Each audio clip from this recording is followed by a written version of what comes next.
Sebenarnya teman-teman, rekan-rekan kami itu, rekan-rekan saya itu malah kepingin sidang sih. Mereka udah semangat. Mereka ingin tahu apa yang di 712 dokumen itu, ya kan. Kemudian apa dikatakan saksi-saksi yang 100 lebih itu. Nah, itu kan kita challenge. Benar nggak gitu? Yang kemarin aja di Prapit aja babak belur mereka kan. Bahkan saya sampai berani katakan bahwa sidang ini kemungkinan 3 tahun minimal. Kan kalau 150 orang contohnya satu minggu sekali kan 7 hari kan. 7 kali 150 berapa? 1000 berapa? Sedangkan 1 tahun berapa? 360 hari. Kalau kita hitung 4 tahun bahkan. Ini kalau bayi lahir udah bisa lari dia.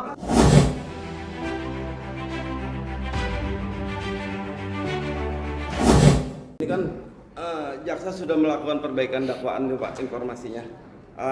Gimana Pak? Apa informasi itu sudah disampaikan langsung dari PN Jakarta Timur ke advokat Dr. Tifa atau seperti apa Pak informasinya Pak? Ya, sekali lagi Assalamualaikum warahmatullahi wabarakatuh. Jadi satu hal lagi, memang saya dengar bahwa tanggal 6 itu akan ada sidang ya, yaitu perubahan dakwaan, artinya perbaikan dakwaan. Tapi saya sendiri sebagai koordinator belum tahu, ya kan? Bahkan saya tahunya dari wartawan bahwa akan ada. Jadi informasi itu belum sampai? Belum sampai. Kalaupun oke Pak, anggap saja nih informasi itu nantinya akan sampai Pak ke tim advokat Dr. Tiffany. Nanti dari PN mungkin akan menginformasikan. Kalau seandainya berita itu sudah sampai, apa siap Pak untuk melanjutkan sidang lagi, dan sebenarnya status hukumnya gimana Pak dengan dakwaan yang baru katanya sudah direvisi? Kalau Anda tanya siap apa tidak siap, kami sangat siap, bukan siap lagi. Dari awal kami siap. Dan kami juga tidak memprediksi ya kalau bakal selesai di eksepsi ya. Tapi faktanya memang begitu kita lihat dakwaan awal jaksa itu memang banyak kelemahan-kelemahan. Yang mana kelemahan-kelemahan itu kami counter ya, kami lawan. Dan pada akhirnya hakim sepakat dengan kami bahwa dakwaan itu ada yang obscure libel, ada yang paling disoroti itu adanya 2 rezim undang-undang itu, undang-undang KUHP baru dan lama jadikan satu, yang mana pasalnya sama dialternatifkan. Itu menurut itu adalah tidak jelas gitu loh, tidak jelas. Oleh sebab itu salah satunya itu dan banyak hal, sehingga kesimpulan hakim terakhir itu mengatakan dakwaan ini, disebut dakwaan itu batal demi hukum. Jadi bukan pasal-pasalnya aja ya, tapi semua dakwaan, isi dakwaan itu batal demi hukum. Sehingga berkas perkara yang banyak yang konon kabarnya 1 meter lebih itu dikembalikan. Berarti game over, harusnya selesai. Karena batal demi hukum itu kalau bahasa awamnya itu ya artinya sudah tidak ada. Tidak pernah terjadi gitu, batal demi hukum itu sudah tidak ada. Banyak ahli termasuk saya meyakini bahwa ini udah bebas. Oh jadi, tapi berdasarkan ini jaksa melakukan perbaikan atau revisi dakwaan tuh Pak. Apa berarti bisa dikatakan tim advokat akan menolak? Oh ya pasti menolak. Karena kan konon kabarnya dakwaannya itu mendasarkan pasal 75. Pasal 75 KUHP ya, ayat 4 yang menyatakan di situ bahwa jaksa diberi kesempatan sekali, diberi kesempatan. Jadi hakim memberikan kesempatan. Jadi bukan undang-undangnya ya, itu inisiatif hakim memberikan kesempatan sekali untuk perubahan atau untuk diperbaiki. Tapi di situ di dalam putusan hakim waktu dibacakan itu tidak ada arahan bahwa hakim memberikan kesempatan itu. Itu seharusnya kan terucapkan di dalam putusan itu. Berbunyi lah di dalam putusan itu. Bahkan yang digunakan jaksa ini kan pasal 4, ayat 4 dari pasal 75 itu. Ayat 4 itu yang itu hakim memberikan kesempatan. Ya. Jadi ini maksudnya apa? Inisiatif hakim artinya hakim sebagai subjek yang memberikan, bukan karena undang-undang. Nah, tetapi di dalam putusannya sendiri tidak mengatakan demikian, bahkan dalam konsiderannya hakim menggunakan menimbang gitu sebenarnya ya. Menimbang itu ya pasal 75 itu. Bahkan yang disinggung sama dia 75 ayat 2, ayat 3, ayat 4 nggak disinggung. Yang memberikan kesempatan itu. Berarti kan hakim tidak memberikan kesempatan. Nah itu seharusnya jaksa tidak bisa menggunakan pasal itu. Nah kalau memang dia mau mengajukan perlawanan itu perlawanan namanya banding. Banding pasal Iya, 206. Bukan 75 yang mengatakan subjektivitas hakim memberikan kesempatan. Ya. Tapi kemudian kan kemarin dinarasikan hakim ada mengucapkan itu. Memang hakim mengucapkan itu sambil berbicara, oh silakan kalau tapi tidak ada dalam putusan. Oh, nggak ada dalam putusan, Pak. Pak kan katanya Pak siapa lawyernya Jokowi yang pakai apa dia pakai apa namanya rekaman itu kan.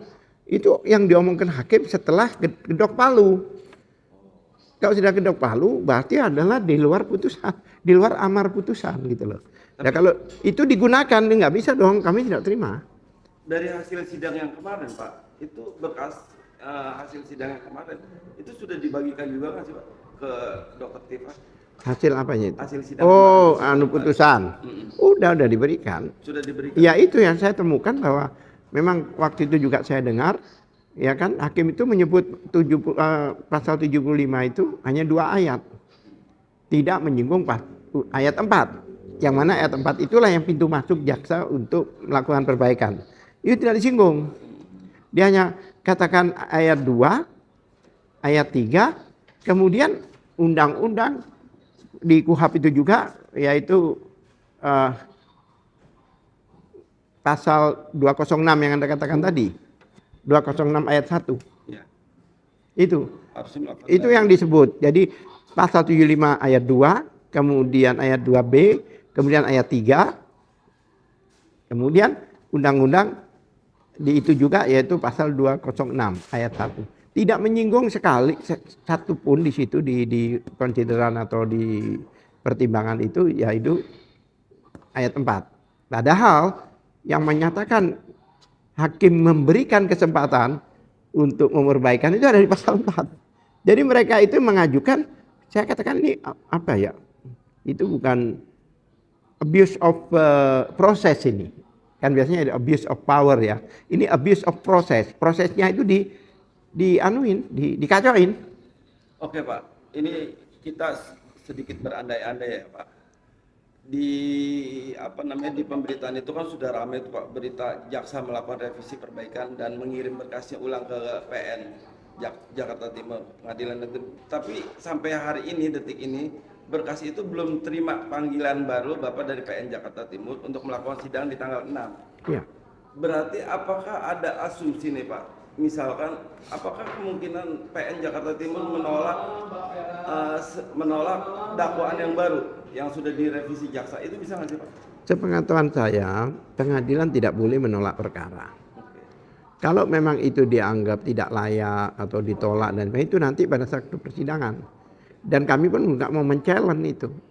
Apakah dibenarkan oleh hakim bahwa mereka melakukan dakwaan itu. Kami juga minta kebijakan hakim. Itulah, apakah hakim membiarkan posisi undang-undang dilanggar seperti ini atau bagaimana? Itu kita akan tanyakan. Berarti gini Pak, kalau Bapak sudah akan men-challenge, bisa dia katakan itu tim Bapak sudah sangat siap lah untuk di tanggal 6. Ya faktanya kami memenangkan itu kan karena siap. Oke, anggap misalkan di tanggal 6 nanti Bapak mendapat surat panggilan dari PN nih, Jakarta Timur.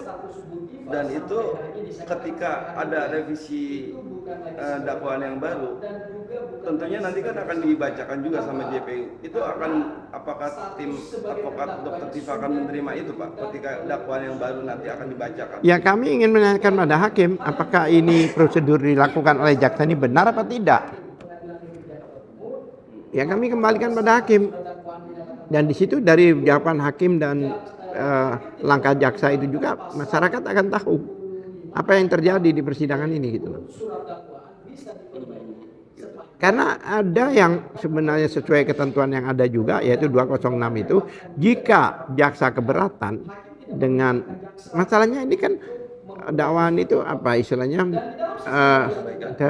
ya demi hukum kan, dihentikannya kan demi hukum. Artinya demi hukum itu semua bahkan berkasnya dikembalikan. Berarti kan sudah selesai, game over. Nah kalau seandainya hakim berpikir bahwa ini akan ada dakwaan ulang dan sebagainya, kan berkasnya nggak dikembalikan. Berarti kemungkinan itu juga nantinya akan tertolak ya Pak? Ya. Bisa disimpulkan gitu Pak? Kenapa? Nantinya itu juga kemungkinan dakwaan itu nantinya akan tertolak sama hakim. Iya, tapi kalau pasal 75 itu memang nanti kalau kita ikutin apa adanya ya, Ya, kita nggak dihubungi protes, itu seperti apa, Pak? itu nanti di dalam pasal 75 perbaikan ini, dalam perbaikan ini, itu nanti putusannya bersamaan dengan putusan pokok perkara di akhir nanti. Di akhir. Seperti peristiwa di undang CLS di Solo itu. Udah sidang, ternyata putusannya adalah mengambil dari eksepsi. Gitu loh. Tapi kalau seandainya nih Pak, sepahit-pahitnya nanti akan sidang dan masuk ke pokok perkara, seperti apa Pak kesiapannya Pak sebagai penutup? Sebenarnya teman-teman, rekan-rekan kami itu, rekan-rekan saya itu malah kepingin sidang sih. Mereka udah semangat. Mereka ingin tahu apa yang di 712 dokumen itu, ya kan. Kemudian apa dikatakan saksi-saksi yang 100 lebih itu, 130 atau berapa. Bahkan 148 kata Gofur ya. Kemudian apa yang dikatakan oleh ahli-ahli mereka itu kan kita challenge. Benar nggak gitu? Yang kemarin aja di Prapit aja babak belur mereka kan. Dan kami akan bikin satu orang itu 6 jam, 7 jam gitu. Bahkan saya sampai berani katakan bahwa sidang ini kemungkinan 3 tahun minimal. Ya benar. Iya kan. Kalau 150 orang contohnya satu minggu sekali kan 7 hari kan. 7 kali 150 berapa? 1000 berapa? Sedangkan 1 tahun berapa? 360 hari. Kalau kita hitung 4 tahun bahkan. Ini kalau bayi lahir udah bisa lari dia. Baru tuh perkara ini selesai. Oke Pak, sebagai statement terakhir mungkin Pak ada informasi yang sekiranya perlu disampaikan kepada masyarakat atau kepada khalayak umum, apa Pak? Silakan Pak sebagai statement. Ya kami ingin hukum ini ditegakkan sesuai dengan ketentuan yang berlaku, sesuai undang-undang. Jangan sampai ada pengkondisian. Oleh sebab itu kami akan keberatan lah. Kami akan menulis surat mungkin ke kejaksaan dan sebagainya untuk keberatan bahwa jaksa-jaksa di lapangan ini melakukan hal yang sebenarnya tidak sesuai dengan ketentuan. Dan kami juga minta pertanggungjawaban hakim untuk mempertanyakanlah pada hakim apakah hal seperti ini diperbolehkan dengan orang melakukan langkah-langkah yang di luar langkah yang diperintahkan oleh hakim. Siap. Pak. Terima kasih Pak. Oke.